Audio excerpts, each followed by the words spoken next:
اليوم البنات ان شاء الله جبت لكم خبيزه بالزراره بدون دقيق ولا تجنيهم ولا حتى شي حاجه ولا تكلفي راسك بتجيبي الزراره بزاف اللي متوفر عندك فقط في الدار ولا اللي قادر عليه تجيبيه وتوجدي بهم احسن خبيزات باش تفطري بهم مع وليداتك مع زيت الزيتون والزبان وكاس داتاي كيجيو اكثر من رائعين صحيين لذاذين بزاف.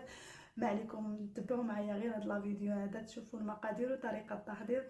نبداو على بركه الله. هنا كنحتاجوا الكينوا، كاينه حتى البيضه ممكن ديريها، زريعه الكتان وحبوب الشيا، كنديروا الزريعه الخضراء ديال اليقطين، وكنديروا الزنجلان. هنايا الزنجلان راه حمرته شويه، عاد كنديروا شويه ديال الزعتر، شويه ديال زيت الزيتون وشويه ديال الملحه طبعا.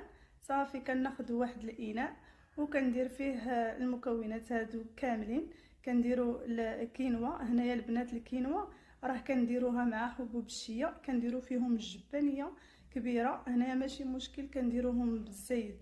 والزرارع كل نوع من الزريعه راه كنديروا فيه 2 معالق كبار، واستعملوا اي نوع الزريعه اللي عندكم واللي متوفر عندكم واللي كتبغيو. صافي البنات هنايا من بعد ما خويت الزرارع ديالي في الاناء كنضيف عليهم شويه ديال الزعتر اللي كيعطيه واحد المذاق زوين، شويه ديال المليحه، وكندير معلقه كبيره ديال زيت الزيتون. صافي كنخلط المكونات. صافي هنايا كنضيف الماء غليان، يكون غليان طيب بزاف كما كتشوفوا. الماء راه سخون بزاف وكنضيفوا لها الزرار. هذا انا كنخوي الماء وكنخلط الزرارع ديالي كما كتشوفوا هنايا، ولا كتغطيو داك الزرارع بالماء. المهم ما يكونش كتير، المهم ها كيتغطى داك الزرارع صافي. وكنخلطوا المكونات ديالنا. علاش البنات؟ الماء سخون باش يطلق لينا داك الجيلاتين اللي كيكون في الزرارع، وهو اللي غيجمع لينا هاد الزرارع هذا. صافي من بعد كنحصل على هاد القوام هذا كنحطو جانبا يبرد ويتشرب لينا. صافي من بعد ما كيتشرب ها هو كيفاش كيجي القوام ديالو. من بعد كناخذو في اللاطه وكنحاول نقادو في اللاطه على شكل مربع ديال اللاطه، وكنفرشوه تكون طبقه هكايا رقيقه بزاف كما كتشوفوا. يعني كنقادو هكا حتى كنحصل على هذيك المهم قاد ورقيقه.